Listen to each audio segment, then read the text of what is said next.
So, Hi, Welcome to Rise Podcast. I'm Shane. I'm Glory. And we're here with.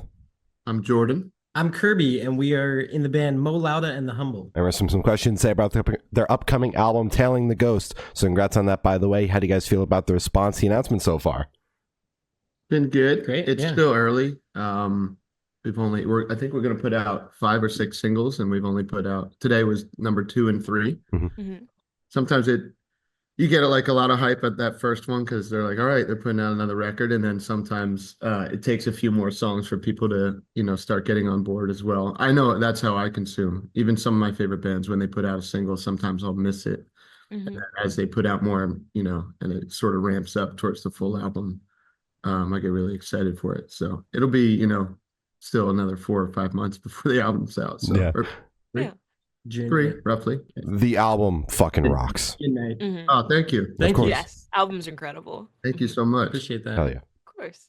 So is there any meaning behind the album title or cover art? The title came from, I think, a line I was writing into a song that actually got moved to another song. And then I sort of liked the phrasing of it. Sort of this feeling of whatever that intangible thing is in your life. Sort of feeling you're always just out of reach of it. I think there's a lot of things in our lives like that. So the ghost is sort of whatever your ghost is, I think. But yeah, as soon as we had that phrasing, it was pretty early on in the album process, the writing process, and I think it kind of started guiding maybe an aesthetic. There were a couple options that we were talking about, and then you mentioned that one, and everybody was like, "Oh, that's the one." Yeah. Gotcha. And any meaning behind the album art? Album art is a photo that was taken out of the van window. The entire record was done on the road. Okay. So I think we just picked a photo that we really liked that was kind of embodying of our travels. Yeah, it was out in Utah. We were on our way from Denver to Salt Lake, and I was just taking photos out the window, just because the landscape out there is gorgeous. And sent it to my girlfriend, actually. And then we were like going back through different photos and kind of picking what the vibe of the cover was going to be. And we found that one again. And it just kind of fit because we recorded everything on the road. That view looking out our van while driving is like, we all know that view and kind of fit the process of the record, I feel like. Yeah, we did a lot of it out in the desert in Joshua Tree and out in Colorado as well. So that was sort of a combo of the two. Yeah, fits the vibe. Hell yeah. Awesome. Exactly. Yeah. So can you tell us a little bit about your writing process for the album? Yeah, I think this one was a bit different than our previous ones. I know this one was a bit different in that all 4 of us were sitting in the room with each other, sort of set up our gear for 4 or 5 days at whatever cabin we could find, typically in the mountains or the desert or by a body of water. And we would just kind of live in that for a set amount of time and kick around song ideas that either came from little bits of sound checks or things I had worked on it on my own and kind of brought to the table, or just a riff somebody had and kind of expounding upon it that way. But I think the organic nature of us just being in a room together kind of set this one apart from the previous ones, whereas we'd kind of piece it together a little differently in the past. And we recorded most of this live too, which was also different because we do all our own records. This was the first time in a long time that we've brought in other engineers and just allowed all 4 band members to just be players. And I think that definitely made it way more productive. We got a lot done really quickly. You can just run a bunch of takes of full songs without, having to go in and check if everything sounded good. It was much smoother, I think, that way. And I think you can hear that. Gotcha. So you guys have done the last bunch of albums yourselves as the producers. So why this time around did you decide to bring in outside people for this one? I think Jeff and Shane, who are the other 2 band members, were just ready. They wanted to not have that responsibility, which I totally get, because they end up mixing the album anyway, and that took about 2 months. God bless them. So I think it was just I think we've talked about working with producers, and we've talked about bringing in somebody else to kind of be a part of the creative direction. But there's 4 producers in this band. These guys work on other artists all the time, and I have my solo stuff as well. And it just didn't. We trust each other, and we trust each other's ideas. And it gets to the point. It's like, are we going to drop 20 G's to get a name on our album, or are we going to make the stuff we want to make and believe in our product, which I think we do. Yeah. I think also out of necessity too, because we were doing this all in between touring too. So we would be showing up to studios where we don't really know, how all of the lines go and how everything works. So going to studios where the engineer kind of was familiar allowed us to kind of focus more on the music instead of all of the, technical, even though we were still a huge, we were part of that in a big way too. But it was just nice to have somebody recording, and we could just focus on the songs and the structure and working it out to how we wanted it to sound. Makes sense. Now, is it typical for your process to be writing while you're on the road, or was that unique for this record? We're always writing when we're on the road because we're always on the road. Yeah. But That'll do it it. was much less, when we write on the road, it's really just quick voice memo of that idea. And we'll take it home as like homework, and then we'll kind of sift through it. But I guess for the last 3 years or so, we did it a little bit on the last album too. We'll rent a place and we'll go there and just sort of immerse ourselves. And I think that really helps. It's like, we've lived in Philadelphia for a decade, just about all of us. And it's a great, great town. It's home. I feel sometimes, how many songs can I write sitting on my bed in my room? Fair enough. Sometimes it's nice to just get yourself out of that, whether it's in a beautiful place or just something different, or a big high ceiling living room that sounds cool. So then change playing drums differently, I'm singing differently. It's just to be inspired by those little things, those little factors that are different than just writing at home each time. So this was the most we've written on the road, that's for sure. But the ideas often come on the road. So you guys don't struggle at all with like the alternating headspace of like writing versus like the touring mindset? It's all just kind of one mindset for you? I think it's kind of evolved to that. Yeah. Yeah. Just because we are out so often and just trying to be productive while doing shows and making our off days writing days or demoing or, whatever that is. I think it's kind of evolved into that. Yeah, for sure. And we're always, I think we do a good job sort of mentally separating each album. So they don't end up sort of blending together and sounding the same. And I think I personally, after putting out an album, I won't write a thing for a couple months for that project. Yeah. Just because I don't want to write a bunch of B-sides for that last album. I want to be in a different headspace, let that thing breathe, go out, play it live, and then really start kicking up the, kicking into the next gear as far as writing the next thing. And I think that has helped us sort of reinvent ourselves each time. We still sound like us. We're always going to sound like Mo Lowda the Humble, but with each album, if you've followed the trajectory, and a lot of our fans that have been there since day one, they know each album has gone a different direction, and I want to continue that. I don't ever want to make the same thing. I don't blame you. Yeah, it's very important to kind of give yourself that breather so you're able to have more experiences to write about instead of kind of just rehashing everything, Totally. Yeah, you have to live. You have to Exactly. live in that time period, and otherwise you're just going to be writing from the same exact headspace as the previous one. Exactly. Absolutely. Yeah. So what song off the album took the longest to write, and which one is each of your own personal favorite? Longest to write was definitely Tailing. Yeah, definitely Tailing. Tailing the Ghost, the title track, the last song.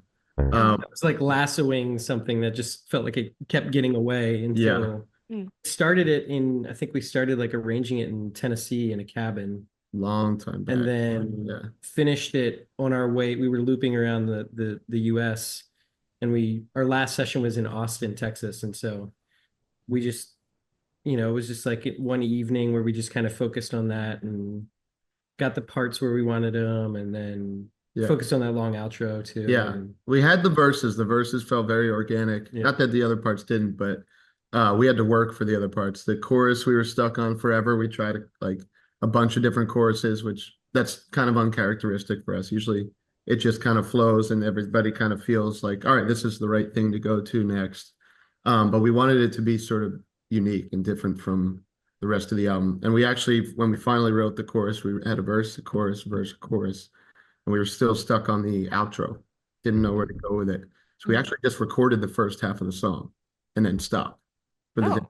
And we came back the next day and wrote and recorded the back half and basically pieced them together. And if you listen to the song, it kind of takes a journey in that way. You can kind of hear that moment where it's like, oh, it's a new world kind of thing. So that one definitely took the longest. It's one of my favorites. I think my favorite is The Painter, which also took a bit, but that one just flows to me. That, as a listener, if I wasn't in this band, I would still love that song. All right, hell yeah. Damn straight.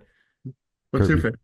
favorite? I really like Postman. That one's like summer jam vibe, like song of the summer kind of. Can I just make the song? Yeah. I really love I love Sarah. Sarah's Got Big Plans.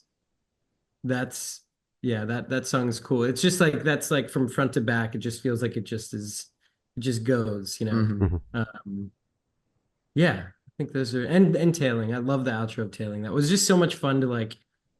It really felt not like work, but it just felt like tough to get, and it was so rewarding listening back, you know, that night or the next day, and just being like, wow, this feels really Or cool. a month later. That's the best. When you're like, all right, we did good. Yeah.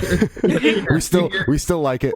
Yeah. You get snowblind. Like if you're just doing that part over and over, it's very hard to really step back for a second and see the whole vision until you come back to it. Get fatigued a bit. Right. Yeah, exactly. Yeah. And Curtis, who was engineering, he's in a band called the Bright Light Social Hour.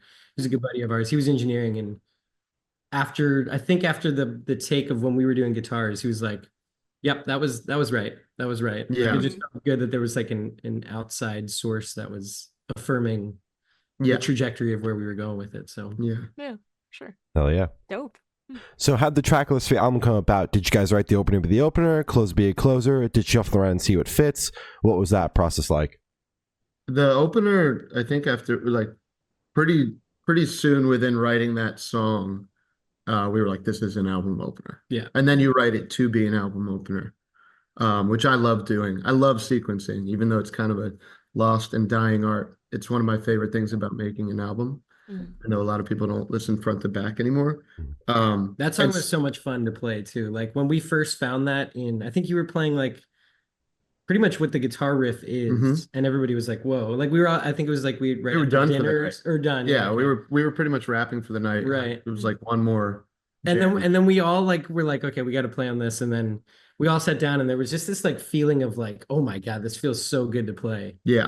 It's so much fun. So we played like just essentially looped that guitar riff in the beginning over and over and over again. Finished it the next day. Yeah.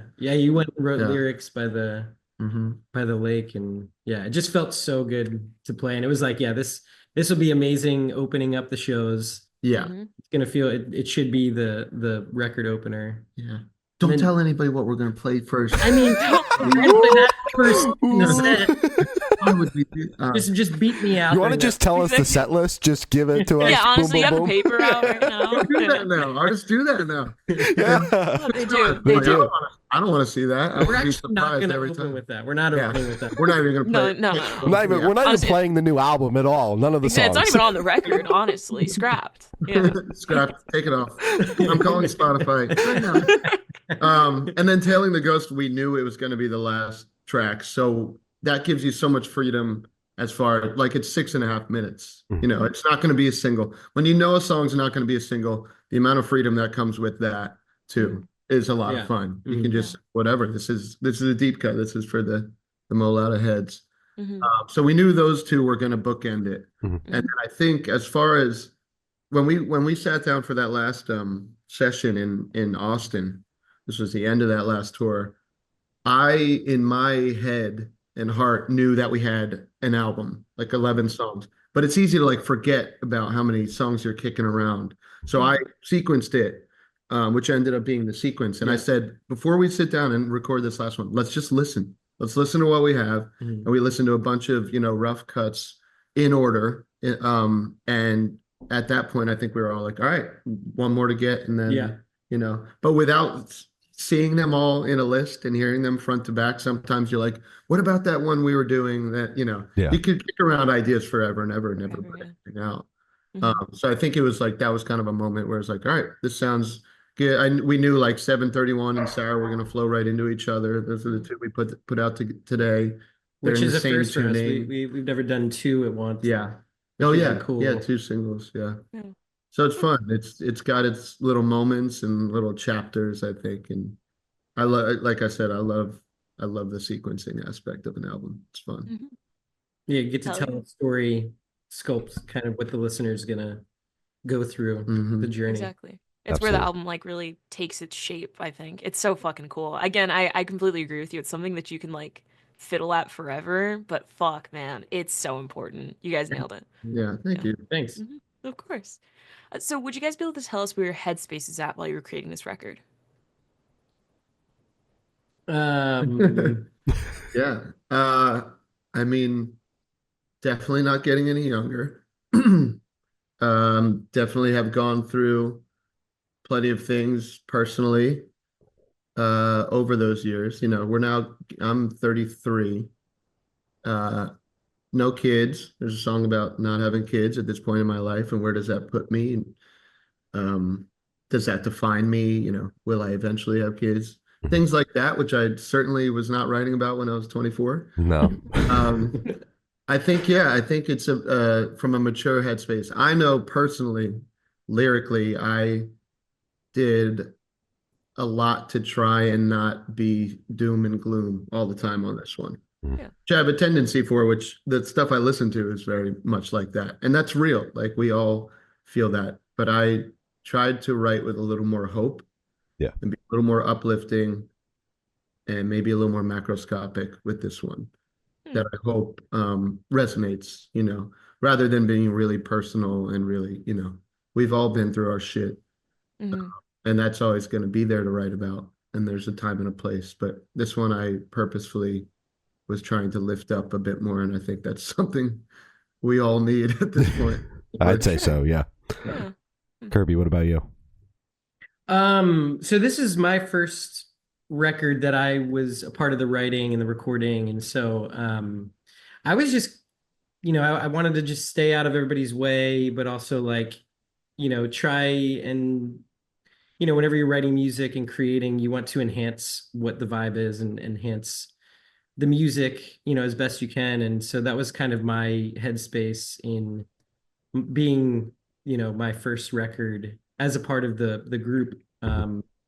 We've been touring together and working on other projects together for years. So it wasn't like a foreign thing, but it did feel new and fresh because I hadn't been on the other records. So I just wanted to add as much as I could and kind of take what I've learned in producing other projects and bring it to the Mo Lowda world and the puzzle piece. Yeah, and just try and be as listen as much as I could and absorb and try and just add, be an additive rather than subtractive, Yeah, just be part of the process.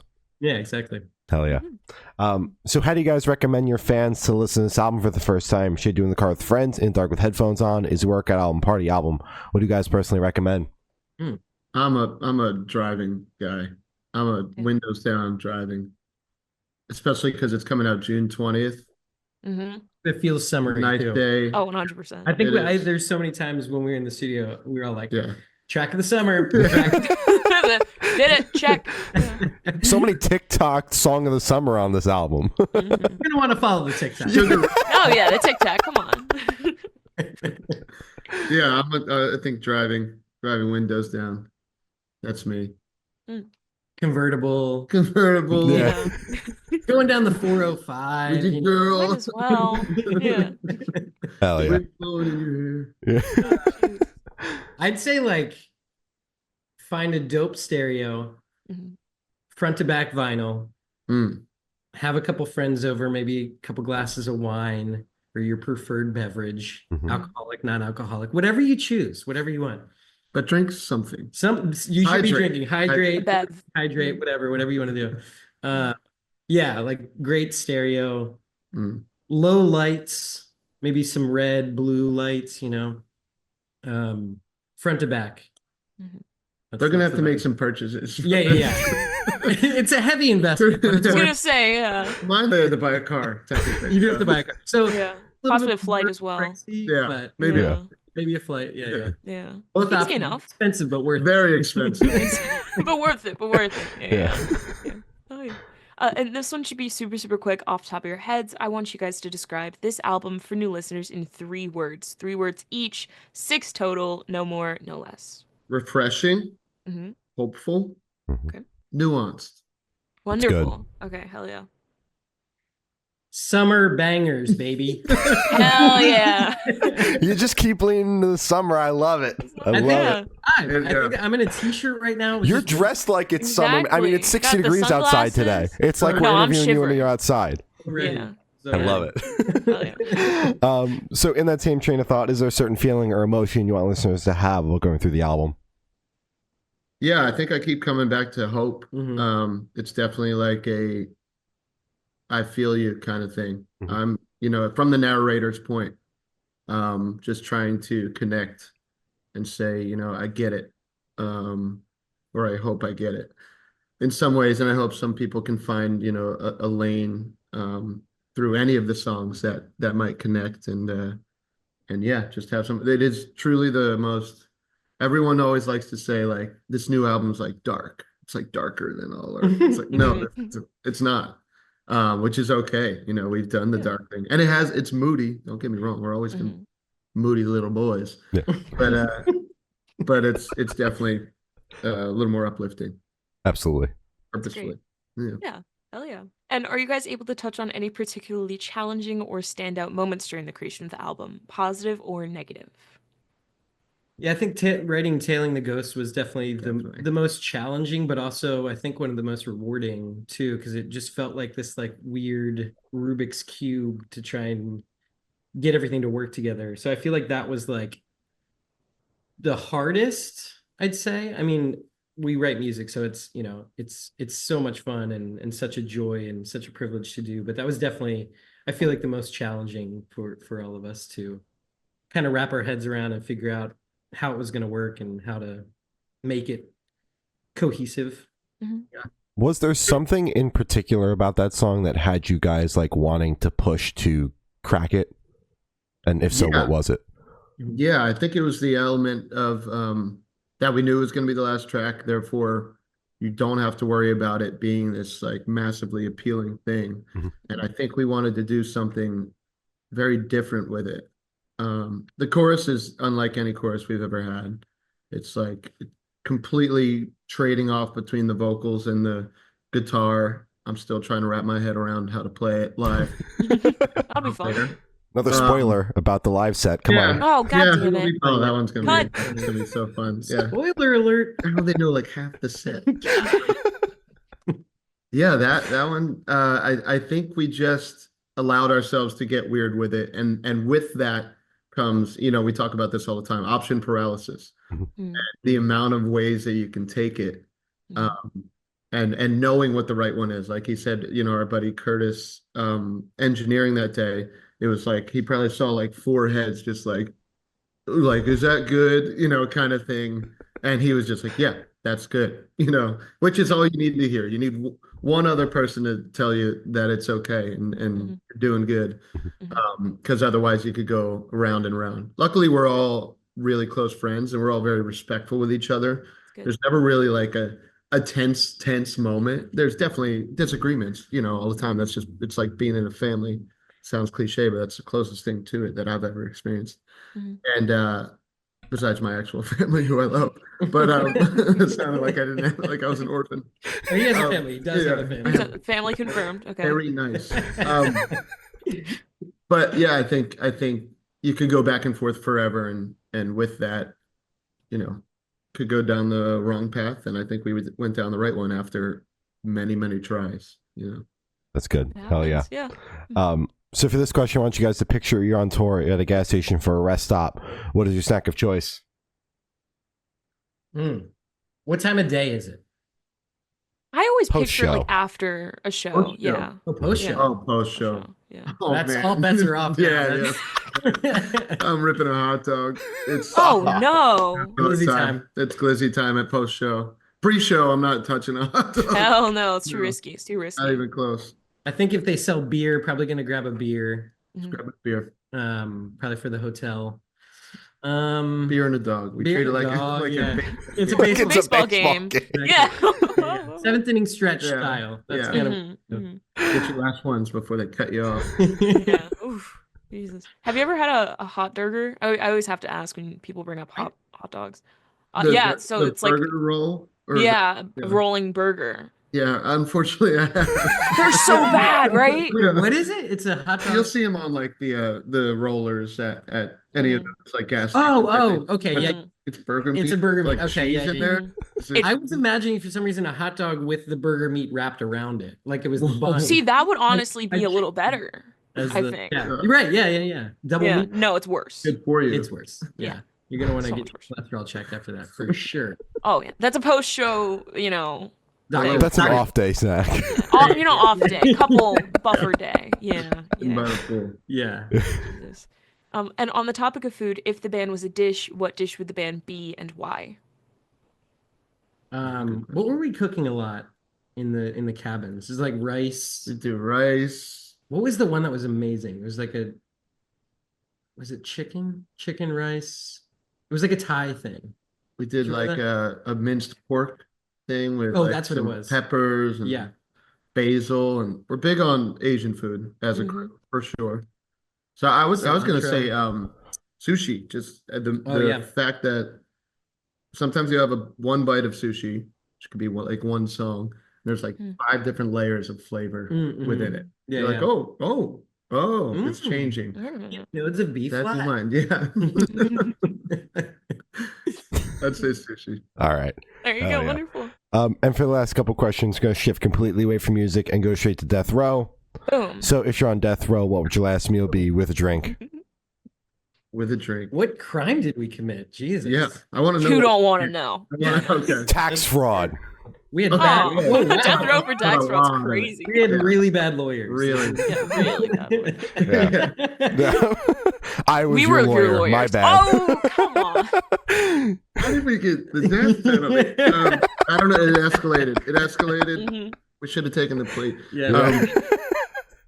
My drink, I'd say. Oh, there's this that drink in Portland, Maine, at this place. It's yeah. a Tom Yum drink, Ooh, okay. like a little What do they chili call on it? it. I forget. This- It's this It does not sound good, but it is It's incredible. delicious. A soup Trust drink it. doesn't exactly sound. Yeah, but it's like a clarified cocktail. Clarify. That's my favorite drink I've had, I think.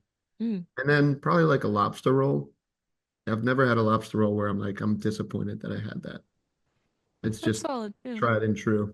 Yeah, safe So bet. much lemon. So much lemon. I'll ask the guards for extra lemon. Mhm. Mine would be okay. The food would be Maryland steamed crabs. I would just not stop eating them. So I would. So I you would never die. I would never die. Exactly. So I just Oh, pothole. keep Okay. them coming. Loophole. You said I get Loophole. one meal.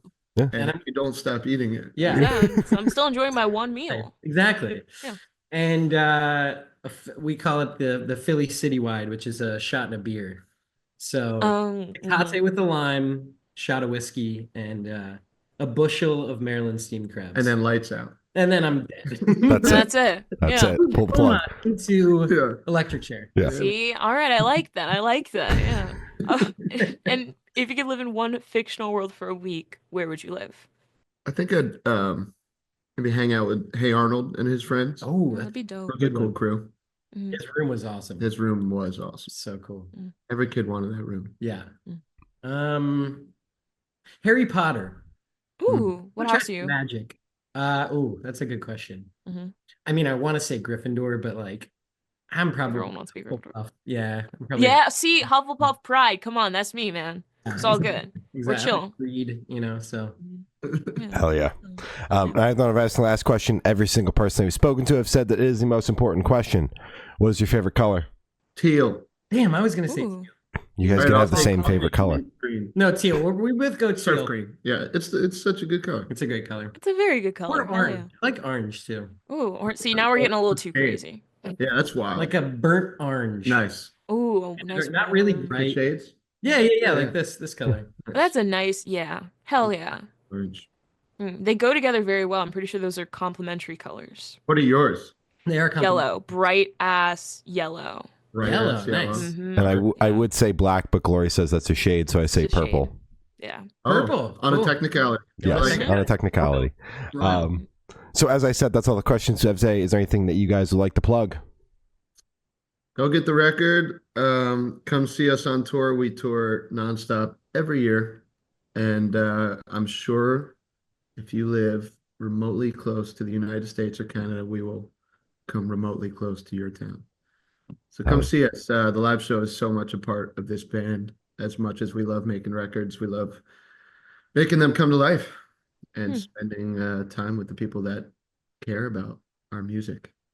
Hell yeah. All right. Hell yeah. Well, thank your sounds, guys. It's been Jordan and Kirby from Mo Lowda and the Humble, and we have been the Good Noise Podcast.